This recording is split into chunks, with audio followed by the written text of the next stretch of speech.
Alors on va commencer notre cours aujourd'hui intitulé dystomatose. Donc on a vu la dernière fois les cystodes adultes, vous avez vu avec professeur Hamouda les cystodes larvaires, et aujourd'hui on va voir une autre classe, c'est la classe des trématodes. Donc on commence par les dystomatoses. C'est quoi dystomatose? Donc les dystomatoses, ce sont des anthropozoonoses, ça veut dire qu'ils touchent l'homme et les animaux, qui sont dus à des vers plats. Toujours on est dans les platelments, donc c'est des vers plats, hermaphrodites, il n'y a pas de séparation sexuelle, donc on trouve un parasite qui a un appareil génital mâle et un appareil génital femelle, appartenant à la classe des trématodes. Donc ce sont les douves, on les appelle les douves, les dystomes, donc c'est la même nomination.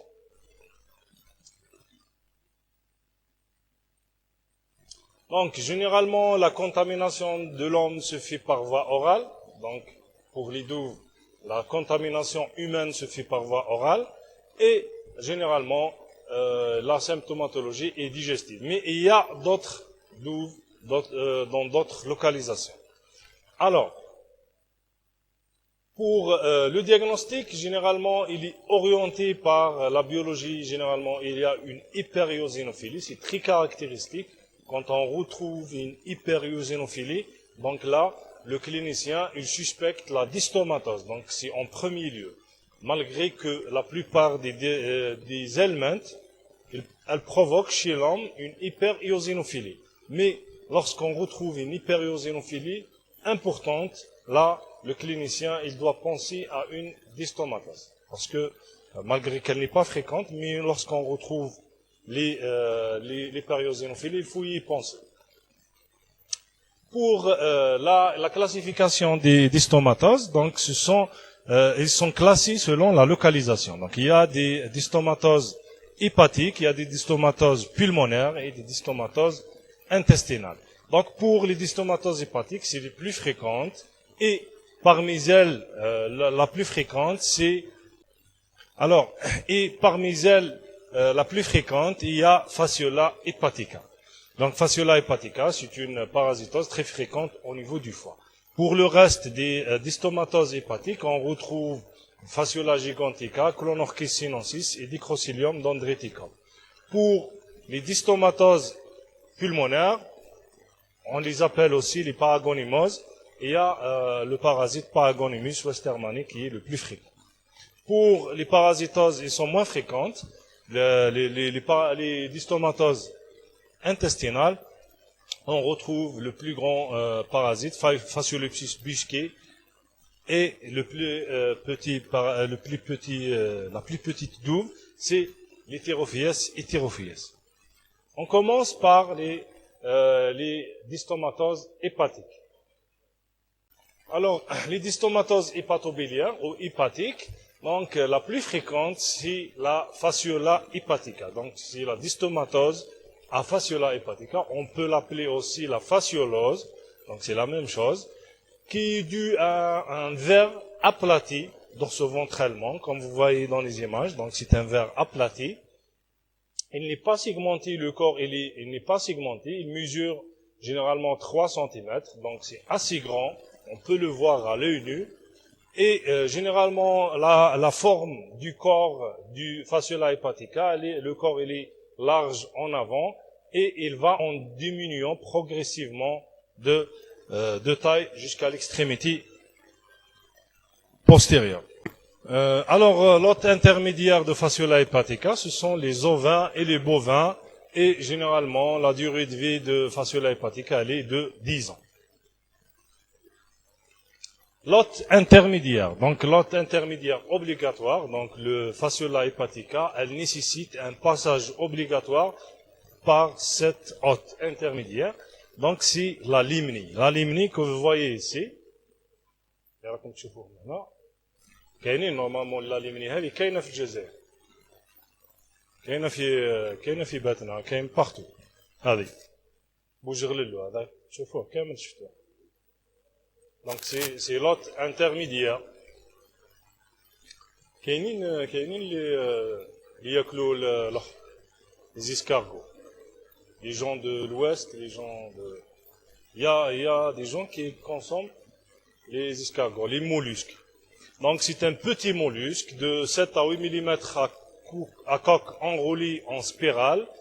Et généralement, la limnée présente une ouverture à droite, comme vous voyez. Donc, quand vous voyez la limnée, donc vous voyez qu'il y a une ouverture à droite. D'accord?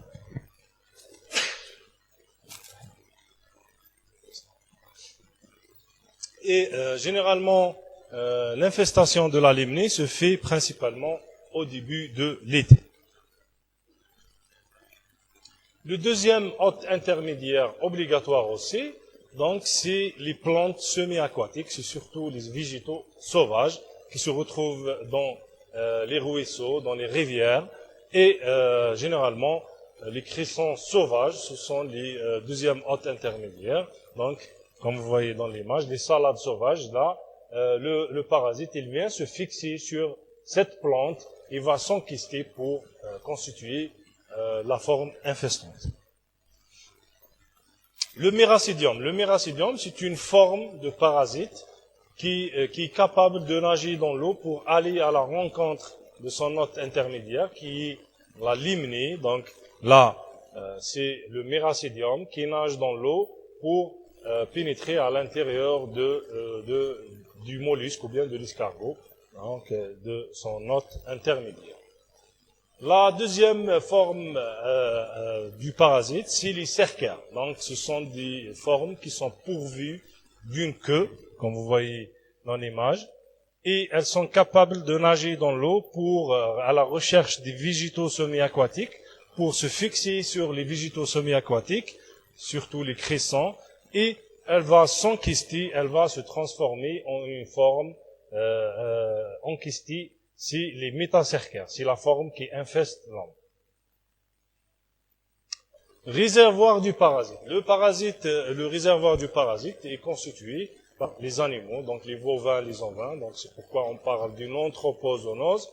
Et le malade aussi constitue un réservoir du parasite. Il y a aussi des réservoirs à ne pas négliger, donc les réservoirs hydriques et telluriques, donc qui constituent aussi un réservoir important. Le mode de contamination, comment l'homme est contaminé. Donc, généralement, l'homme est contaminé par l'ingestion de crissons. Donc, les crissons hadoma, c'est des salades sauvages qu'on consomme beaucoup dans certaines régions. Ils consomment des salades sauvages. Et il y a aussi les salades cueillies dans les pâturages qui constituent un réservoir de cette parasite.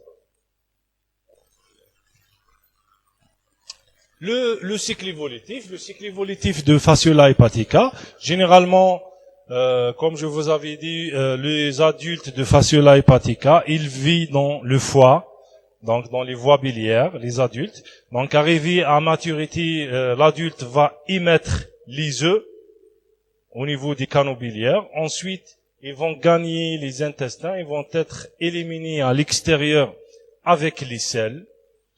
Donc, dans le milieu extérieur, si les conditions sont favorables, donc là, les œufs vont libérer un embryon qui va nager dans l'eau.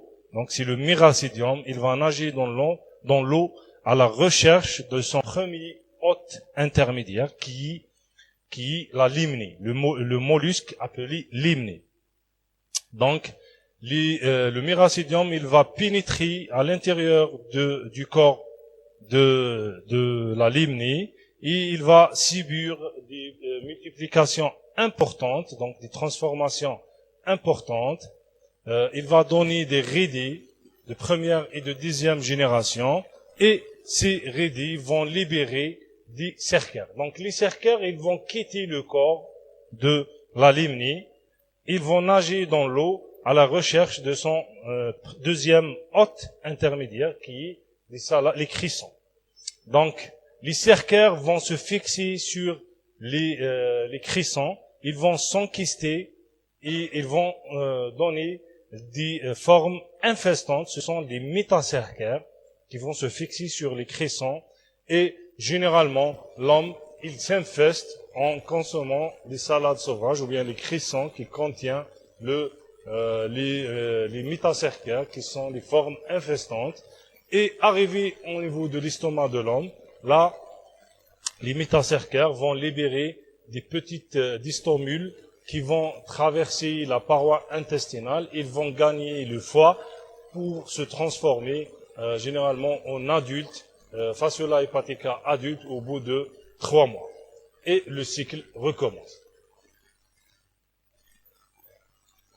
La répartition géographique, généralement, cette parasitose est cosmopolite, on la retrouve dans le monde entier, surtout en Europe, en Amérique latine, l'Afrique du Nord, l'Asie, le Pacifique ouest. En Algérie, il y a quelques foyers. Donc, il y a cette parasitose en Algérie. Généralement, elle se retrouve dans les hauts plateaux et quelques foyers au nord, donc généralement Mitija, Jijil, Tahir, Ouledi Aïch, Blida, l'Ulma. Donc, ce sont les foyers de cette parasitose. Donc, la fasciola hepatica. Cliniquement, comment elle se manifeste, fasciola hepatica? Il y a deux signes cliniques selon la phase de cette parasitose. La première phase, c'est la phase d'invasion. Elle correspond à la contamination de l'homme, donc de la date de contamination de l'homme jusqu'au stade adulte de cette parasitose. Donc, elle correspond à la migration des distomules à travers les intestins et les différents vaisseaux pour atteindre le foie. Généralement, cette parasitose se traduit à la phase d'invasion par des douleurs au niveau de l'hypocondre droit, une fièvre, une hépatomégalie, l'augmentation de la taille du foie, parfois une altération de l'état général qui se traduit par un malaise, une asthénie, des troubles digestifs, des arthralgies, des myalgies. On peut retrouver aussi une splénomégalie, des diarrhées, des vomissements, et aussi on peut retrouver des manifestations allergiques qui sont dues au déplacement des distomules. La deuxième phase, c'est la phase d'état, donc elle correspond aux distomatoses hépatiques adultes. Donc généralement, elle est liée à la présence des varadites au niveau du foie, des canaux biliaires. Donc la durée du cycle chez l'homme, elle est de 3 mois, donc c'est pourquoi la phase d'état, elle commence après 3 mois, et elle se traduit par une angiocolite, qui sont des troubles digestifs, des vomissements, diarrhée, fièvre et un nectar. Et aussi les formes ectopiques, ça veut dire des formes extra-hépatiques. On peut retrouver la forme sous-cutanée, donc c'est la forme la plus fréquente à part la forme hépatique. Il y a aussi le thorax, le cerveau, les poumons, l'œil, les ganglions lymphatiques, donc peuvent être touchés par fasciola hepatica. Le diagnostic. Donc, comment on fait le diagnostic au niveau du laboratoire? Il y a des éléments d'orientation.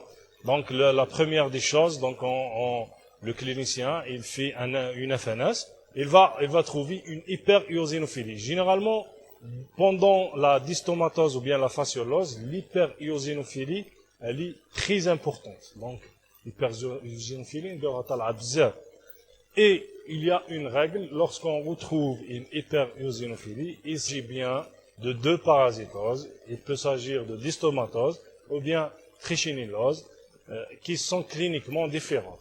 Donc, si on retrouve une hyperéosinophilie avec des troubles digestifs, là, il faut penser à une distomatose. Le diagnostic pendant la phase d'état, donc, c'est l'examen parasologique des selles, donc qui permet en évidence des œufs au niveau des selles. Généralement, les œufs sont très caractéristiques. Elles possèdent un éperon, c'est pas un éperon, elles possèdent un opercule ou bien une ouverture sur l'une des deux extrémités. Donc, ce sont des œufs brun clair de forme ovoïde, de grande taille, et ils peuvent mesurer jusqu'à 120 micromètres de longueur, 120 à 140 micromètres, et à l'intérieur, on retrouve de nombreuses cellules comme vous voyez. Généralement, la recherche des œufs est négative pendant la phase d'invasion. Pourquoi? Parce qu'il n'y a pas d'adultes.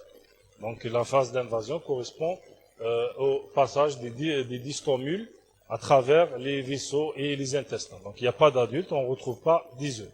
Donc après 3 mois, on peut, mais malgré ça, généralement, on ne peut pas dans certains trouver les œufs. Donc c'est pourquoi on doit faire le Par des techniques de concentration. Donc la technique de concentration la plus utilisée dans le diagnostic des dystomatoses, c'est la technique de Kato. Donc généralement on utilise des rectangles de cellophane, donc des rectangles de cellophane qui sont imprégnés pendant toute une nuit dans une solution éclaircissante qui contient la glycérine et le verre de malachite avec l'eau distillée pendant 24 heures. Ensuite, on dépose sur cette cellophane, sur ces rectangles de cellophane, une petite quantité de sel. On la recouvre par une lamelle et on observe au microscope, on observe les formes, les œufs de Fasciola hepatica. Aussi, la sérologie, c'est très important aussi dans le diagnostic des fascioloses, c'est la sérologie.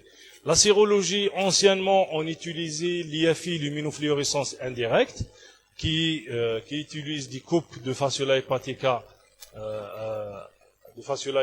adultes.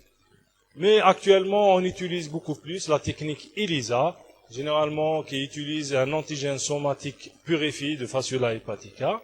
Il y a aussi l'immunoélectrodiffusion et l'immunoélectrophorèse. Il y a aussi l'hémagglutination indirecte.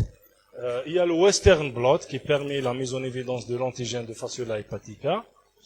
Aussi, on peut détecter l'antigène circulant. Donc, ce sont les moyens de détection sérologique des anticorps anti-Fasciola hepatica. Il y a aussi l'IDR à l'antigène dystomien, mais actuellement, cette technique est abandonnée. Et ces différentes méthodes sérologiques, elles nous permettent de faire un suivi thérapeutique. Le traitement. Le traitement, anciennement, on utilisait la dihydroergotamine à une posologie de 1 mg par kilo par jour pendant 10 jours. La dihydroergotamine, mais actuellement, cette molécule est abandonnée vu sa toxicité, ses effets secondaires. Donc, la molécule a les effets secondaires bizarres. Mais le traitement actuel, on utilise la triclabandazole à une posologie de 10 mg par kilo par jour. Donc, c'est une molécule assez efficace contre les fascioloses. Et on fait un suivi sérologique, si on a les moyens, bien sûr, le premier, le deuxième et le sixième mois. Le meilleur moyen de lutter contre fasciolose, c'est la prophylaxie. Donc, la prévention individuelle, elle consiste à exclure la consommation des crudités sauvages. Il faut les crudités sauvages. Tenez un exemple.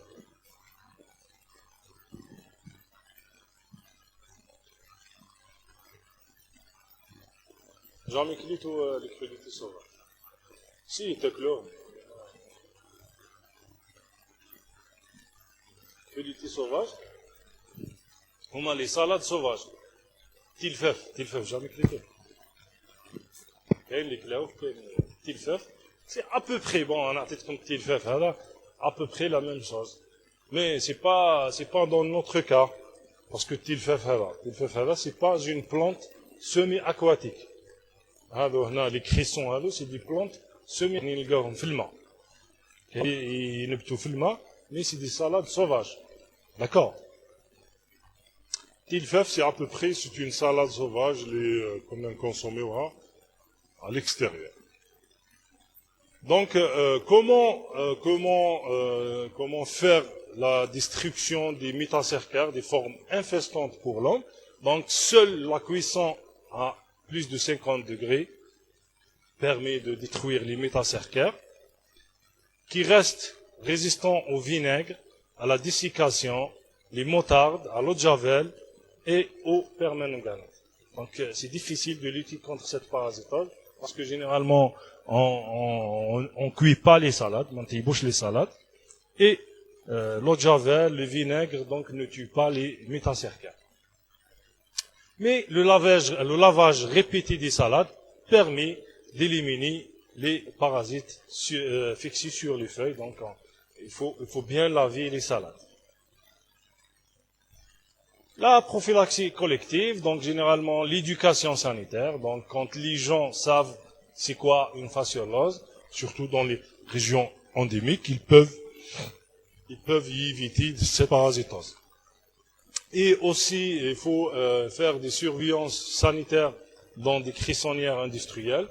Nous, en Algérie, on n'en a pas, mais à l'étranger, ils ont des crissonnières industrielles, comme vous voyez ici.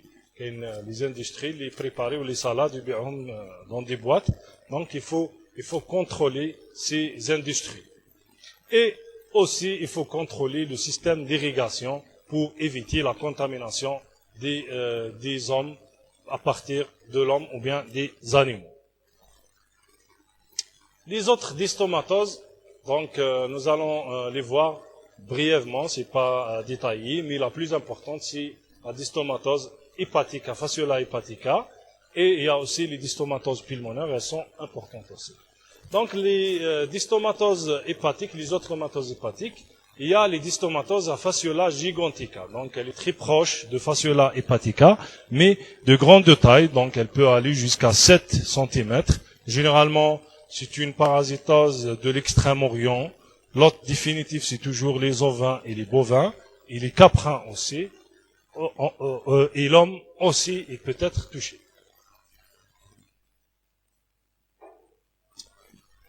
Il y a le Dicrocilium dendriticum, c'est la petite douve, elle est cosmopolite, donc elle touche surtout le mouton, exceptionnellement elle peut toucher l'homme, donc c'est un petit ver plat que vous voyez ici, lanciolé, il peut mesurer jusqu'à 15 mm de longueur, les œufs sont ovalaires asymétriques, brun sombre, operculés, présentent une ouverture à l'une des deux extrémités, et la contamination se fait par voie orale par l'ingestion de baies sauvages et de fruits sauvages aussi.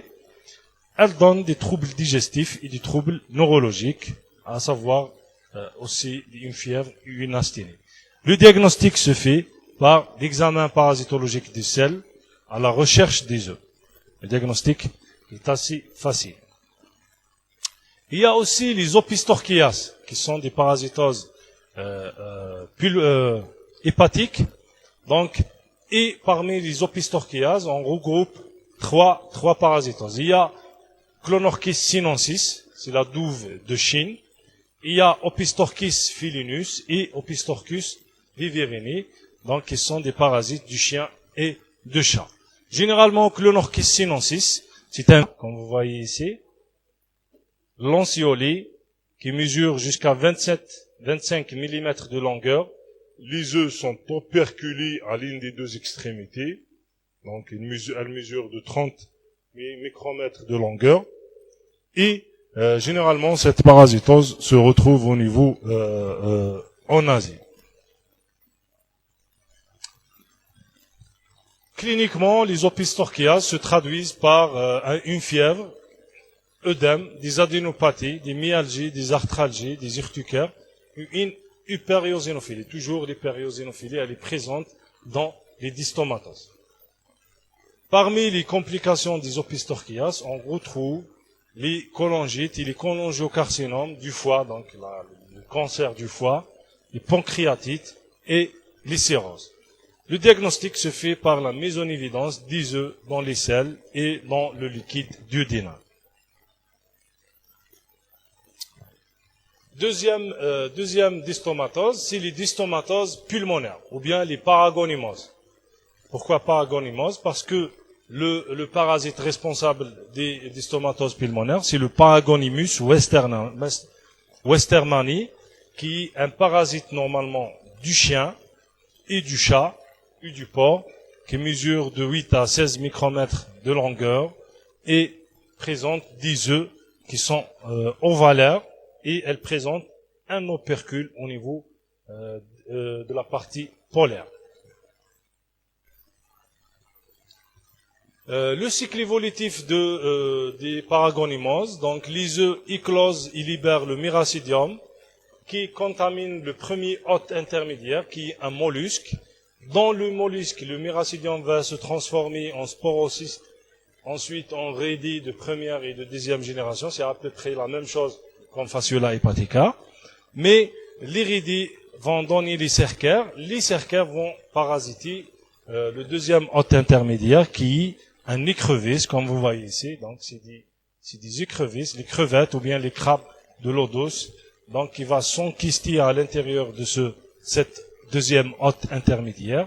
Donc, généralement, l'hôte définitif qui va consommer les crabes ou bien les écrevisses, et il va les consommer crus ou bien mal cuites, et il va être contaminé.